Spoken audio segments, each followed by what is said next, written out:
გააჩნია რა აქვს ჩადენილი თუ დაუმტკიცეს, რა თქმა უნდა, სიხესამართლებრივი დანაშაული რამე ყველაზე ვრცელდება. წლების მანძილზე ამერიკა სააკაშვილის შექმნა ისეთი ადამიანის სტერეოტიპი, რომელიც იყო სრული დემოკრატი რა და ევროპის თვალში ესეთა წარმოადგენდა მიხეილ სააკაშვილი.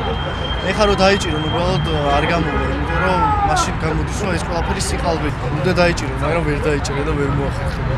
გამოძიება უნდა ჩატარდეს აუცილებლად და ამის შემდეგ გადაწყდება, რა თქმა უნდა, ობიექტური გამოძიება უნდა ჩატარდეს. ქვეყანა გაათხავა, ქვეყანა დააღარიბა, ქვეყანა არია. გადაწყვეტენ მაგას.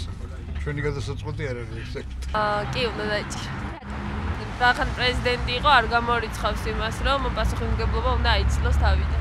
არა, რა თქმა უნდა, არ უნდა დაიჭირო. არა. არ მინდა მეც დამიჭერენ ხარ რაღაცა რო თქვა. ამ გამომდინარე იქიდან რომ ძალიან ბევრი ლაპარაკია მის დანაშაულებრივ მხარეებზე ალბათ კი. ჩემი აზრით კი. არა. იასნა უნდა დაიჭირო. რაც მაგას ტრუპები აქვს საკიდებული უნდა დაიჭირო. ჩვენი პოზიცია ზუსტად ისეა, როგორც მთელი საქართველოს პოზიცია. ჩემი აზრით, აი, გამოძიება რასაც დაადგენს იმის მიხედვით. ერთი შეხედულებით ალბათ კი. თუ რამე დანაშაულები გამოიკვეთება მის საქმიანობაში, მაგ შემთხვევაში უნდა დაიჭირონ და მე მარტო ეყოფა ის, რო გასცა უკანონო ბრძანება აფრასიზების ამოწყვეტის ოჯახში, მარტო ის ეყოფა დანაშაულად. სხვა თუ არაფერი არ იყოს.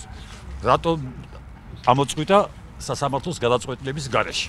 მე საერთოდ დაჭერების წინააღმდეგ. მაგშვილო ჩემი გადასაწყვეტი არ არის. დანაშაულია რაც უნდა.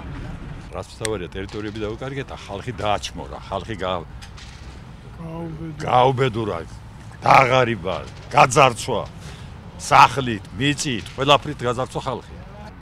ძალიან ბევრი შეცდომები კი აქვს დაშვებული.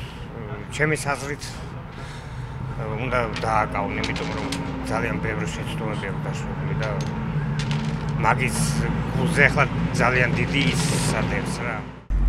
პოლიტიკაში არ ვერები, ბაბა. მე ყო როცა ჩავერია საკმარისად ჩავერია.